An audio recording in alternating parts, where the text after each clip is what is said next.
It's Wednesday, 12 July in the year of our Lord 2023. Quite a day. I want to bring in Congressman Tim Burchett, who's been one of the real hawks on spending. Congressman, can you get us up to speed and just explain this whole National Defense Authorization Act? We've been all over this. Is that not only does it set the framework for, I don't know, a $900 billion to $1 trillion defense budget, it looks like it bakes in all the woke and weaponized problems we've got in this country. Can you please explain what is in it, why is it important, and where do we stand with getting the woke out?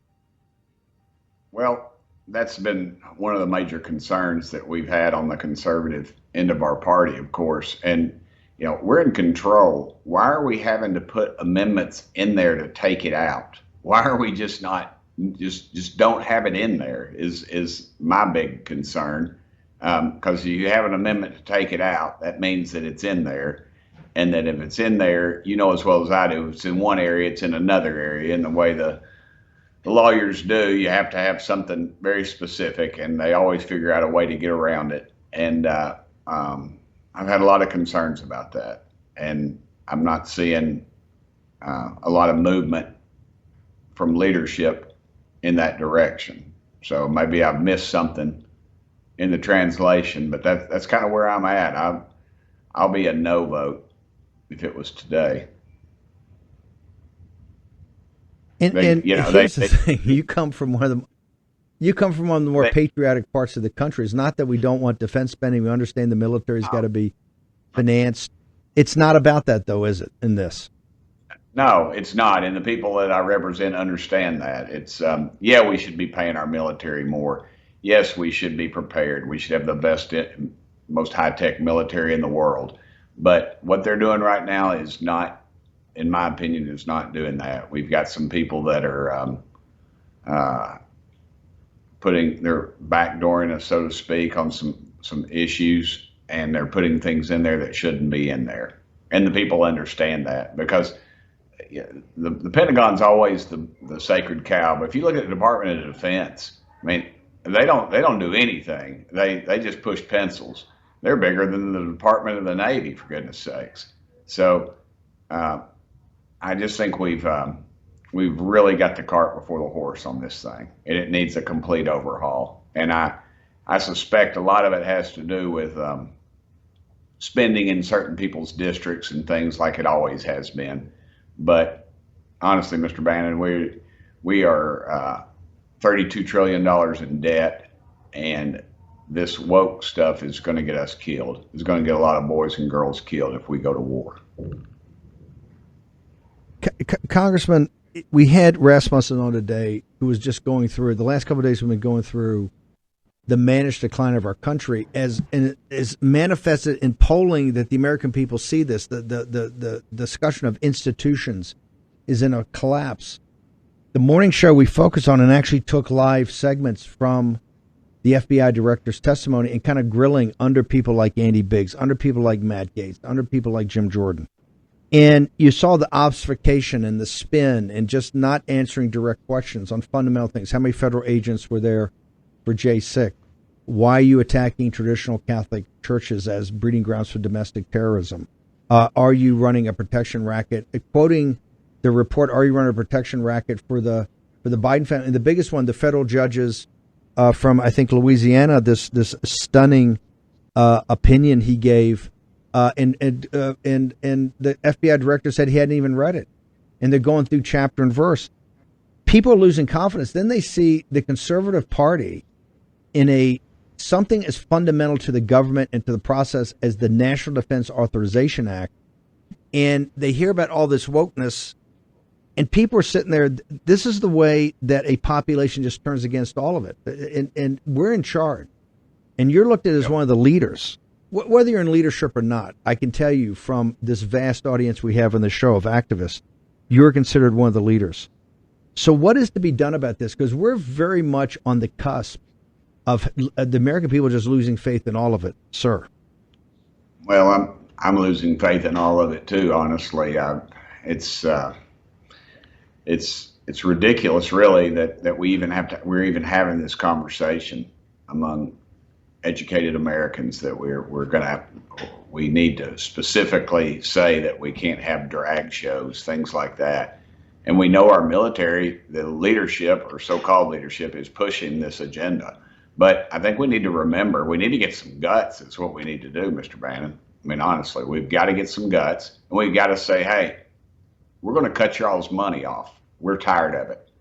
You all are not acting in good faith. None of these agencies are, and they're just overrun. It didn't happen overnight, but it sure as hell feels like it all of a sudden that they're, because they have, from the FBI, Department of Justice, Department of Defense, all of them, they won't give you a straight answer. And so fine. I just say cut their money off until they come to the table. That's all. That's what we can do. But we don't have the guts to do it. We just don't have the guts to do it. Well, let's talk about that. Why is the conference? I know you guys, I think you met this morning or yesterday morning. Why is the conference not united around something that's so fundamental, so basic, and quite frankly, that 95% of their voters not just support, but actually demand? That's why I think the disconnect is. Why is the conference being not aggressive enough, not as aggressive as their voters want them to be? Because the voters are now saying, we demand this. We're furious still about the debt ceiling, but we want this appropriation process, and we don't want any games. We don't want any CR. We see what's coming. The war room's told us, so we don't want a CR. We don't want an omnibus. You promised us regular order on appropriations. Where's that? And this NDAA, we don't want any of this woke stuff in there. How is this happening on our watch? So where's the conference right now on this? I think we've got several different factions. You got your war pimps, and they want to get us into a war anywhere in the world they can. And case in point, Ukraine. Then you've got these moderates that somehow feel like they are justified in going against their constituents. I heard one of them say to, I think it was to Byron Donalds, they said, if you're going to get me beat with the stuff you're saying. And my point to that was, well, hell, maybe you ought to start voting more like Byron Donalds. And so, we have not done our due diligence when we recruit people to run for office as well. I think, just put an R beside the name and hopefully they'll win. And that's what we're shooting for. But, we've got to get some people up here with some guts, with just some backbone that know that we are in a fight. We are in a fight for the future of this country. And we are on the cusp of losing everything, because we don't have the guts to make tough votes, to take stands. And, people in East Tennessee get it. Man, they get it. Every time they'll say, we don't want to shut down the government. But when I go home, people say, shut it down until you all can get to the table and get something reasonable. And the people that are critical of me, we'll talk about this. Go ahead. The folks in East Tennessee, just looking at the appropriations where we promised the 12 committee bills to roll up into a general bill, to hash it out with the Senate, and to do it by the stroke of midnight on 30 September, because that's the fiscal year for the government.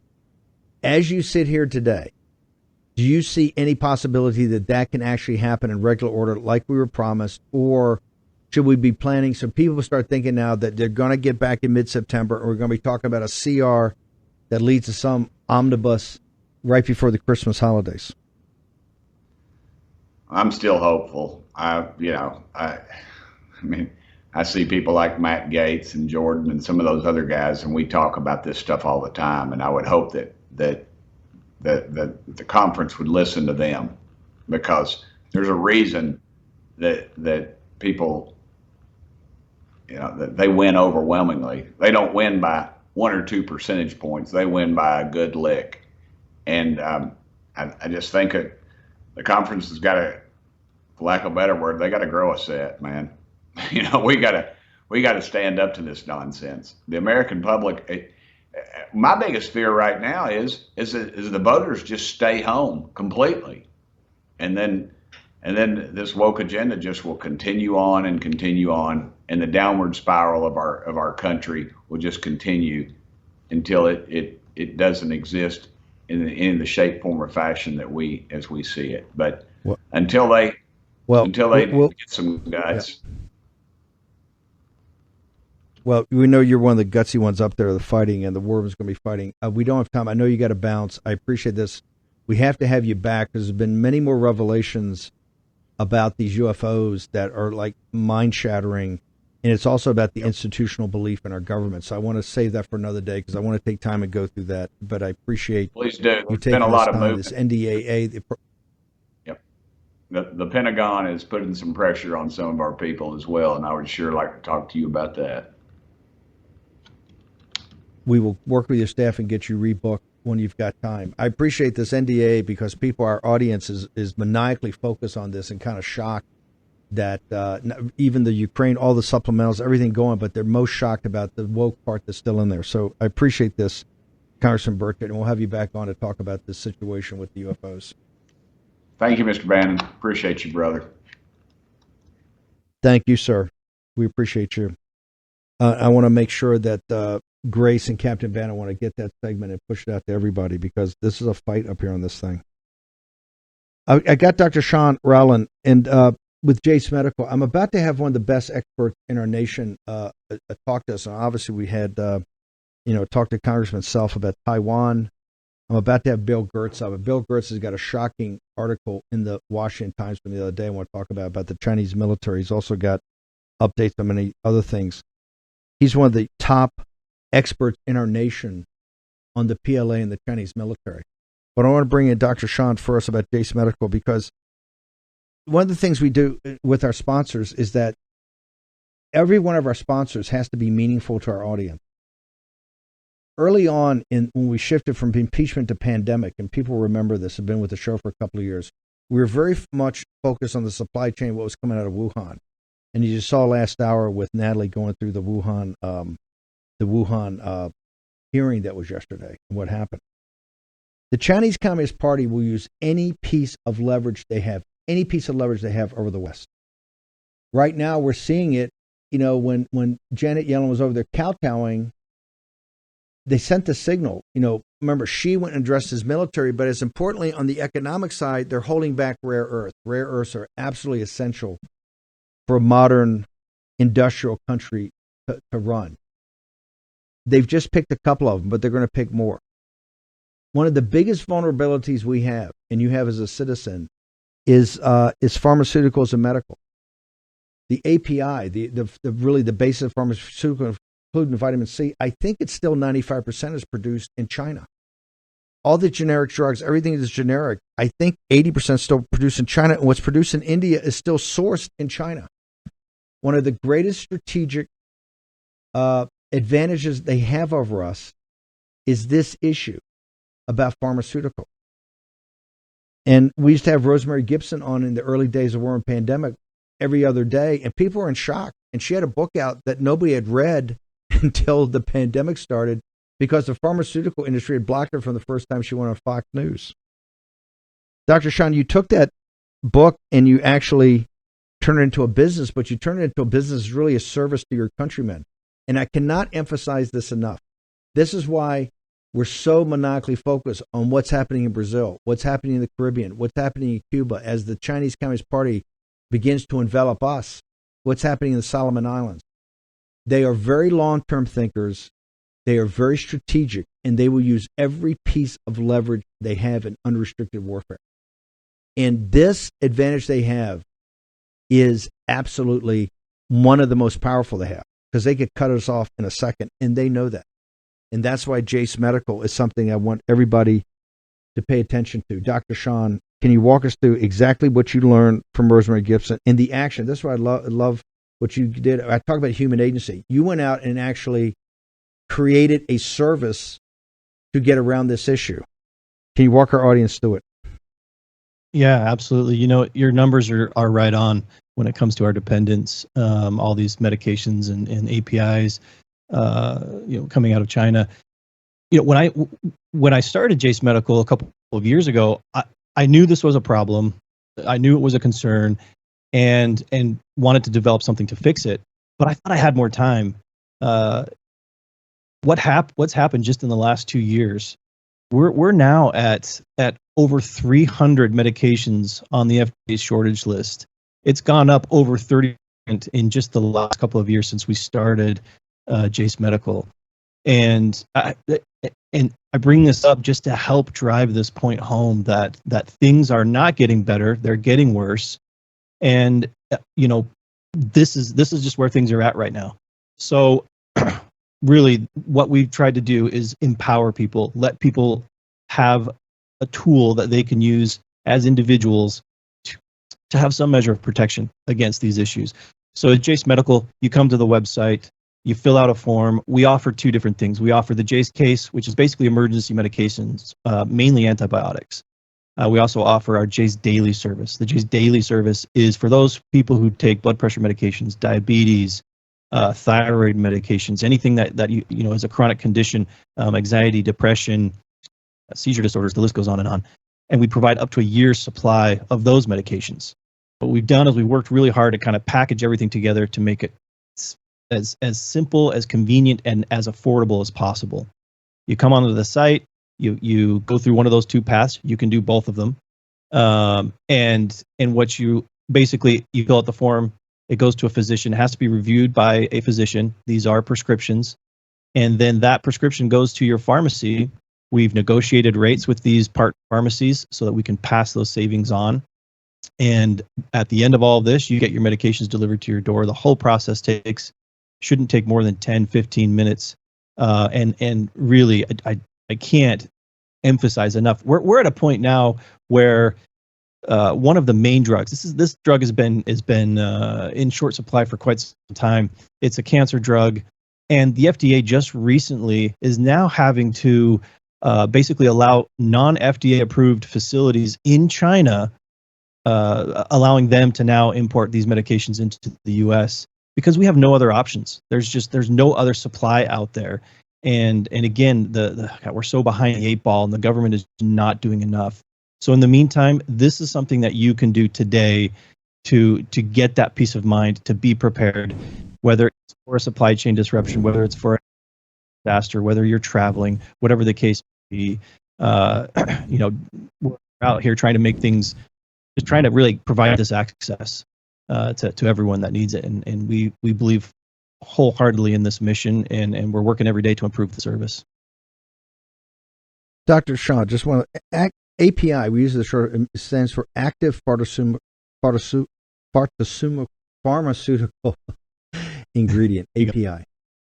What percentage is still made explain what that is to the audience, and what percentage is still produced in China, in mainland China? Around 2004, the last plant shut down in the U.S. that was making generic medications. They were making a derivative of penicillin. And since that time, everything has moved overseas. And while you'll hear, we have some production capacity in Europe, there's India, which you mentioned, and of course the gorilla in the room is China. What we're finding as more and more is looked into this, these active. Let me take a step back. The generic medications in the United States, that accounts for it's right around 96% of what we consume in the United States on a daily basis falls under that category of a generic medication. Of those generics, they're all produced overseas. Now, the active pharmaceutical ingredients, which you brought up, the API, that's what makes the medication work. It turns out that all roads seem to lead back to China when it comes to where do these APIs come from. So even if you have a medication that's made in India, or that's made in Japan, or that's made in Europe, the chance that there is a piece of that manufacturing process that depends on China is over 90%. It's we might as well say everything. So everything is we're dependent on China. And the other part of this, it's not just us. We're not the only country in this situation. This is a global issue. So when the supply chain is disrupted, as it already has been in the past for children's antibiotics, for even things just as simple as children's Tylenol, a lot of other antibiotics I could add to the list. These things have happened. They will continue to happen, and they will get worse. And when it does happen, we're in line with the rest of the world, holding out our hands, asking China for this handout. You mentioned the strategic kind of ace up their sleeve, and I 100% agree. This is a national security issue. They cut us off on PPE. The first week of the show, they cut us off on PPE. They were buying it from the world. They cut us off from PPE. Remember that. Yeah. When you're going to Jace Medical, remember they cut us off from PPE at the beginning when people thought, hey, there could be 100 million people dying on this virus. They didn't know. They cut us off. They cut us off from PPE. The leaders of this criminal enterprise have no morals, not amoral, right? They're worse than that. How do people, once again, I just want people to go to Jace and get more information. You've done an amazing job of taking action using your agency. So where do people go to find out about this? JASE, Jace Medical, and actually there's a little acronym there, Just Antibiotics, saved for emergencies. Help you remember that. JASE, jacemedical.com. Amazing work. We love having you on here. I know our audience loves us. I want everybody to go check it out today. Dr. Shawn Rowland, thank you very much for joining us, and thank you even more for what you did. Incredible. Thank you. Incredible. Bill Gertz needs no introduction to the War Room audience. Bill, you have done more than any reporter over the last 20 or 30 years in trying to explain to the American people the Chinese Communist Party, their strategy, and what they will do. I just want to get a tour to the horizon first because it's a big piece in the Washington Times. Two, one you've had about this, the new front they've got as far as brain warfare goes. And then I want to talk about Woolsey, et cetera. And I got a break that's coming up in about 4 minutes. But just to set the stage for where you see it with where the battlefield is on unrestricted warfare today, where do you think the CCP is on the envelopment of the United States and taking us on directly? What's your assessment? It's not a very good picture. Very dire situation. The U.S. is projecting weakness. We've sent Anthony Blinken to Beijing and then Janet Yellen, all to basically appease the Chinese as a way to avoid a war. Next is going to be John Kerry, the climate czar, who's going to try and do some kind of climate deal over there. The Chinese are preparing for war. I just listened to a presentation by J. Kyle Bass, whom you know, at the Hudson Institute, and he said he thinks that the Chinese could go to war, which would embroil the U.S. in a war, in 12 to 18 months. And he's looked at the economic indicators, and the economic signs are China's fencing off its reserves, it's preparing, it's hoarding grain, it's cutting off data. I mean, these are all serious indicators and warnings of a coming conflict with China. So I'm very concerned about a future war with China, something that could happen in very short time. Bill, you've done this. You've had this beat for 30 years. In the perspective of the long view that you take, is this the worst you've ever seen it? Well, it is. In especially the need to deter the conflict. They're not doing the right things. We could shut down the Chinese economy with our sanctions. They have dollar holdings. We have this integration, this economic integration with Beijing, and we've got to decouple. Instead, the Biden administration is going in the opposite direction. They're trying to suck up to the Chinese in hopes that this somehow will prevent a future conflict. And they're sending all the wrong signals to Beijing. The signal of strength is only what communist regimes respect. This is the result, and the problem with the Biden administration, they don't understand the communist system. Xi Jinping is a diehard Marxist-Leninist. He's adopted this new ideology, which he calls Marxism-Leninism with Chinese characteristics for the new era. The new era is China's drive to take over the world. They are literally on a march to take over the world. The main impediment to taking over the world is the United States, and they're doing everything possible to weaken and ultimately destroy the United States. Real quickly, I've got a minute here, and then obviously I'm going to bring you back. I want to spend the next whole segment with you. The counter-argument, people say, well, China's never really been aggressive outside of their borders. This is all Gertz and Miles Guo and Bannon with their hair on fire. Your response to that? The facts are that they are on the march ideologically. They've been engaged in low-level warfare, whether it's cyber warfare, financial warfare. You just need to look at the facts of the case, and it's clear they're engaged, as you mentioned, the three warfares: media warfare, legal warfare, psychological warfare. And the U.S. is trying to pretend that we're not in a new Cold War. The Cold War has been underway for the last 20 years, and they've basically ignored it. And the reason they've ignored it is that too many sectors of the U.S. society want to make money in China, and they feel that any kind of tough posture towards China is going to undermine their ability to make money in China. Bill, hang on for 1 second. We're going to take a short commercial break. We're going to spend, Bill Gertz has got a number of articles we're going to get into. We're also going to get his strategic assessment. Kyle Bass, he's reporting Kyle Bass gave a briefing over the Hudson Institute that says you look at all the economic indicators and they're preparing for war. The Daily Telegraph, as we reported on Saturday, lead story in the Daily Telegraph of London was China prepares for war. Okay, short commercial break. The renowned expert on all things PLA and CCP, Bill Gertz from the Washington Times, joins us on the other side.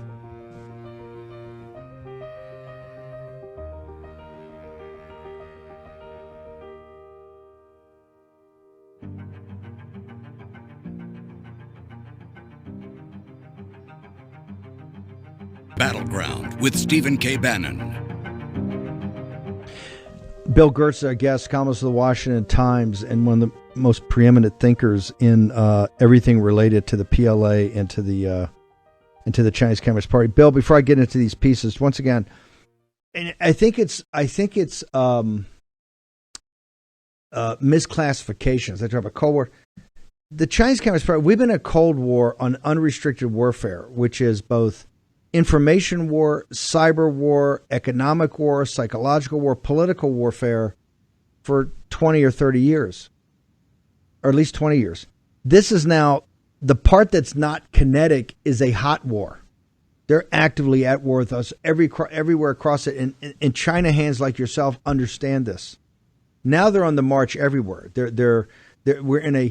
They're in chemical warfare with us with fentanyl right to our southern border on the invasion. Plus now thousands, as Gordon Chang reports, thousands of PLA military-aged men coming up. Fentanyl destroying, killing 150,000 Americans a year, more than all the Vietnam War in all those years. They're in, obviously, biological warfare. We just had Natalie in the last hour, went through this congressional testimony from the other day about Wuhan Lab and how it was suppressed and how we know that it came from there. You've got this situation in Cuba where instead of being in the cabinet room like Kennedy was nonstop, they're actually building out an old Russian military base there, and they will have potentially offensive cyber capabilities and offensive biological weapons capabilities. The infiltration into our financial system, and we're underwriting most of this. The Sequoia Capital scandal is the most outrageous thing I've seen. In fact, to the fact that not only do we know Sequoia Capital, with pension fund money of this audience, is financing advanced weapon systems through Neil Shen, who's an operative of the Chinese Communist Party, the top venture capitalist in America, and went to Yale. He's sitting there taking advanced artificial intelligence weapons capability and funding profits back to the Democratic Party. And Kevin McCarthy had House Intel. Perp Walk, Derek Harvey, Colonel Harvey, and the other people out there investigating this and shut down the investigations. So just tell people, when you say Cold War, when you look at the unrestricted warfare, all the aspects leading up to kinetic, are they not in a hot offensive war against the United States of America, sir?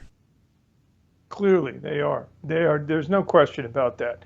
And the problem is that there's been a failure to understand this, and it's based on, again, the failure to understand communist ideology. They try to say, oh, it's just Xi Jinping, or it's just the Standing Committee of the Politburo. This is a long-standing plan. Every communist leader since Mao Zedong through Xi Jinping have viewed the United States as the main enemy to be vanquished, the leader of world capitalism. Again, that's part of the Marxist jargon. And we've tried to shut that down. Going back 20 years to my first book, The China Threat, I tried to alert the world that these people are not our friends. They are not wanting to cooperate with us.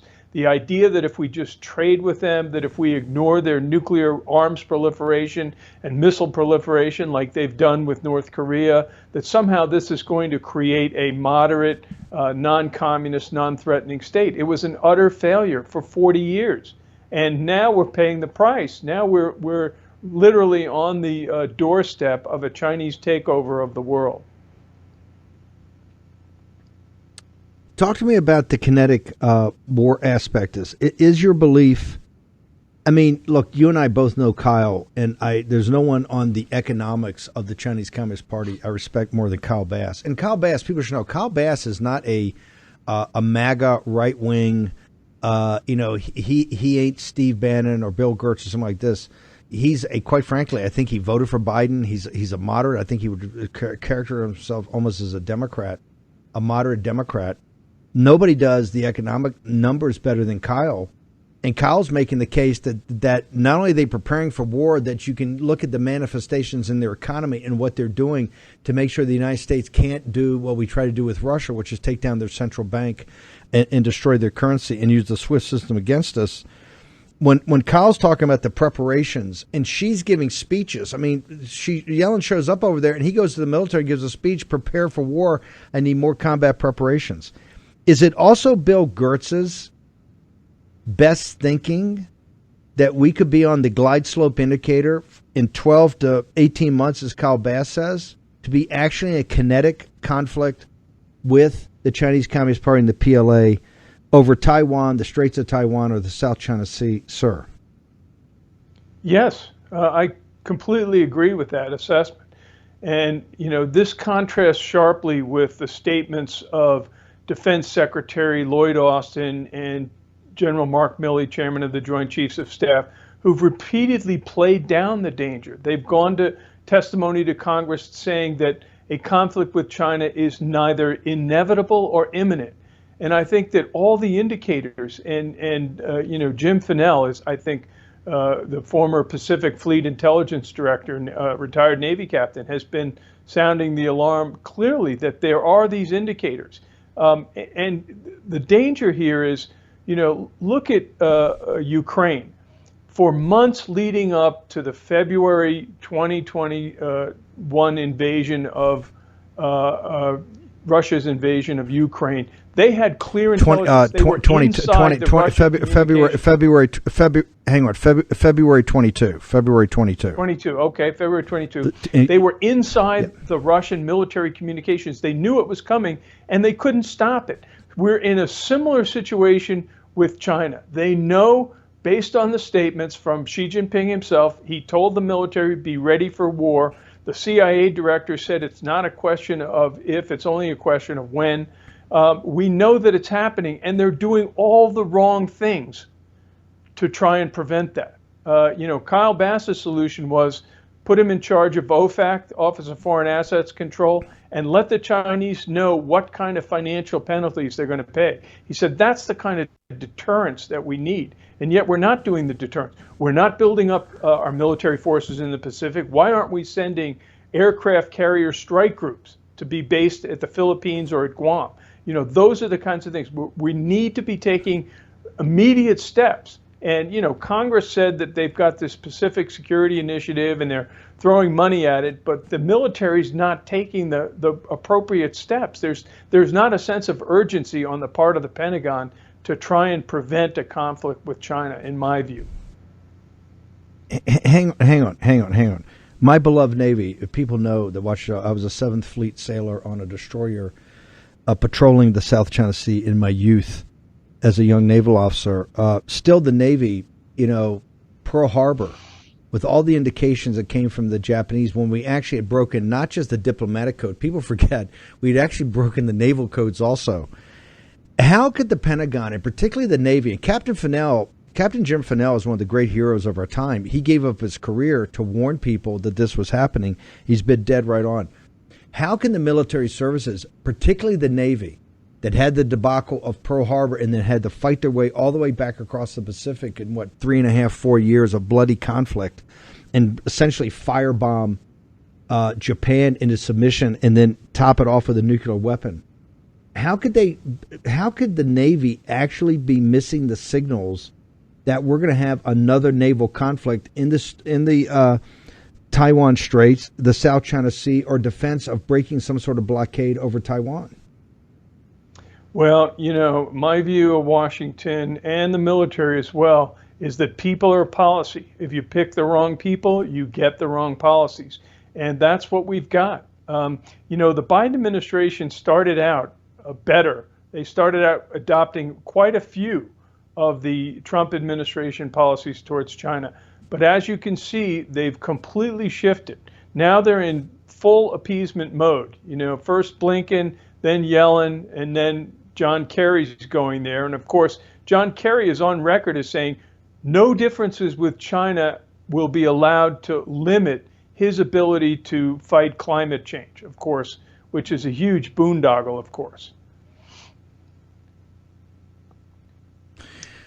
And you believe that these people are actually, you think this is full appeasement mode? Is that your theory of the case? Yes.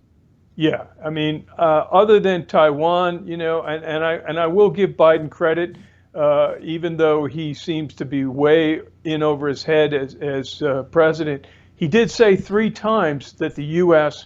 would defend Taiwan militarily, and no other president has done that.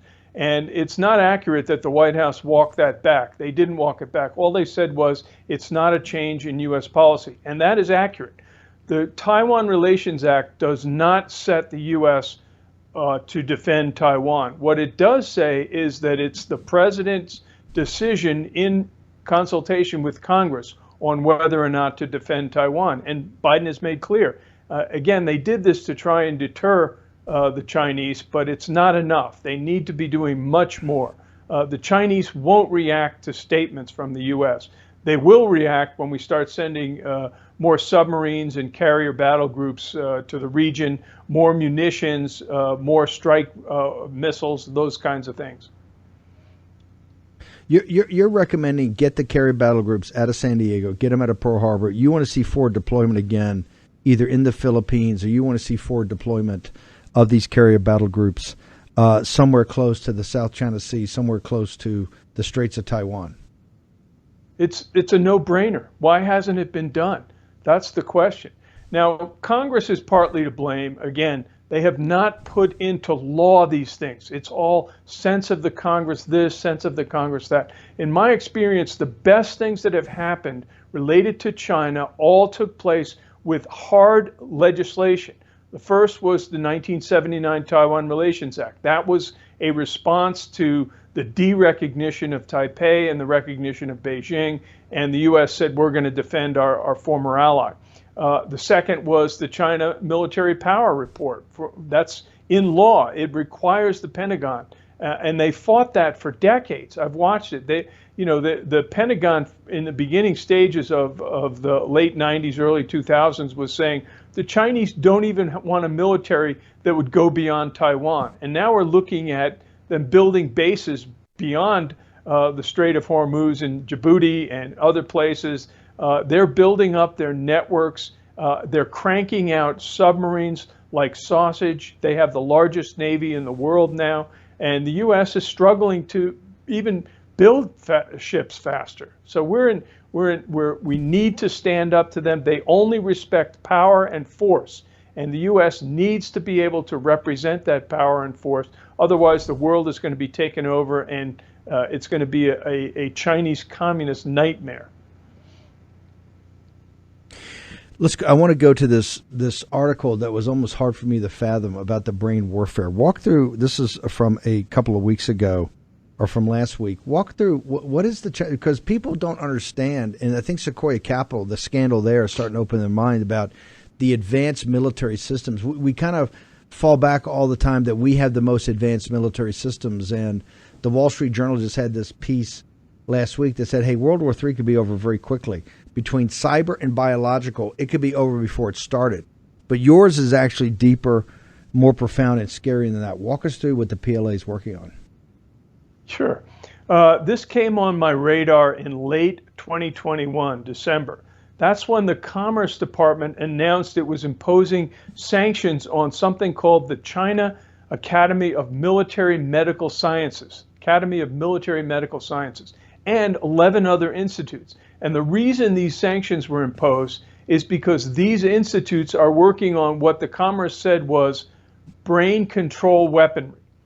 Now, think about that for a second. This is weapons that can control people's brains. That means it's either biological, cognitive, or informational, or all three.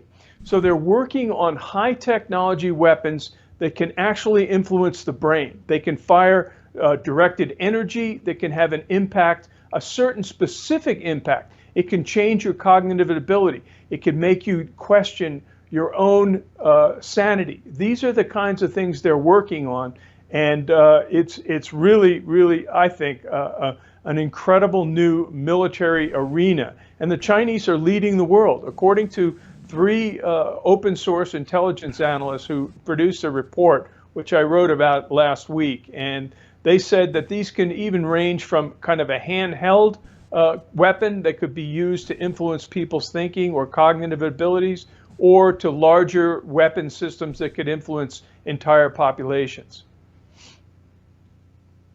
I just want to make sure I just want to hit rewind for a second. You saw this in the Commerce Department announced they were going to put a curtailment of transfer technology on brain control weapons that control the brains. Then 3 open source analysts did a report that has backed this up.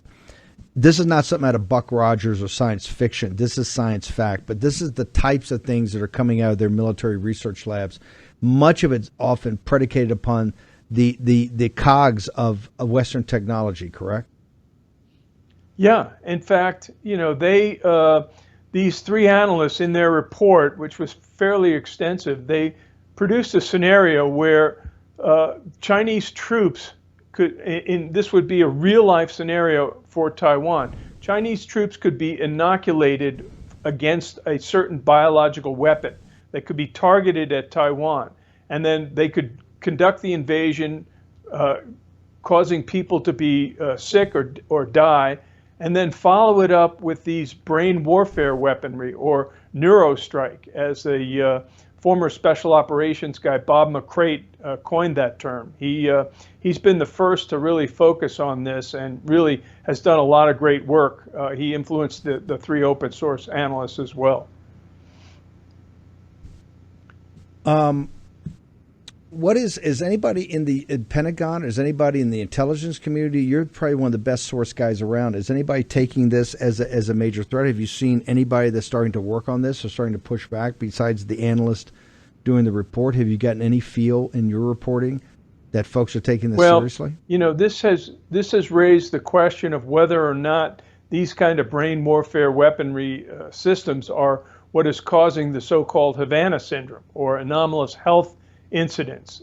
These things are happening around the world. That they're happening against our diplomatic personnel, our intelligence personnel, and our military personnel. So the administration is in full shutdown mode on anything to do with Havana syndrome. And I think that this, again, is a potential source for these brain attacks that people are convinced have taken place. And so far, the Pentagon is keeping it very, very secret. I know the U.S. Special Operations Command is looking at sensors that are able to detect this kind of brain wave or microwave or directed energy attacks on people's brains. But as far as any kind of public things going, the White House has kind of shut down all public discussion of it. They put everything behind the classification system. Before I let you go, Gal Luft and is it James Woolsey? Just get us up to date on these accusations against Luft and about some of the unnamed people, I guess, in the documents. You seem to be, once again, on top of everything. What went on here? Yeah, this was an indictment that was unsealed. The indictment was actually issued in November of last year, and it indicted this dual U.S.-Israeli citizen, Gal Luft, who was a Biden critic and who is alleged, based on his energy dealings, that the Biden team is corrupt. Clearly, that's starting to come out, and all of a sudden he gets indicted. But the interesting thing about the indictment is that it reveals a plot by Gal Luft and a Chinese government analyst named Patrick Ho, who worked to basically try to co-opt a former CIA director. He's not identified by name, but the statements that are attributed to him in the indictment have been traced directly to a China Daily article that quoted Jim Woolsey as saying, former CIA director Jim Woolsey as saying, yeah, we've got to get better relations with China. So this is clearly an interesting case. I think it's a kind of a case study in how China seeks to influence former government officials to try to develop pro-China policies. The plan was to try to get Woolsey in a senior position in the Trump administration, but clearly he didn't. He didn't last very long. He was on the. I was in charge of the China situation. It was never going to happen. That's why. But I got to bounce. But here's the thing: Patrick Ho was the active partner of Hunter Biden at CEFC. Yeah. Patrick Ho was his active part. This thing is going to explode because of the buried leads here. Gertz, where do people go to get all your writing? Where do they go to get your Washington Times, your book, Deceiving the Sky? Is my website. I'm at Bill Gertz is my Twitter handle, and all my other social medias, Getter, Truth Social. I've also got a podcast called Victory Over Communism with Bill Gertz. You can access that at victoryovercommunism.net. It's a great podcast that looks at both Chinese communism and American Marxism. Wow. Gertz, you're the best informed, best sourced writer on everything dealing with the PLA and the CCP. Bill Gertz, honored to have you on here, brother. Thank you so much for coming on. Thanks, Steve. Keep up the great work. Gertz is a patriot and a hero. I'm telling you, that guy has done the work, has done the job. And when guys like Kyle Bass and Bill Gertz warn you that something's happening, something's happening. Okay, we're going to be back here at 10 o'clock tomorrow morning on Watch in the War Room. We'll see you then.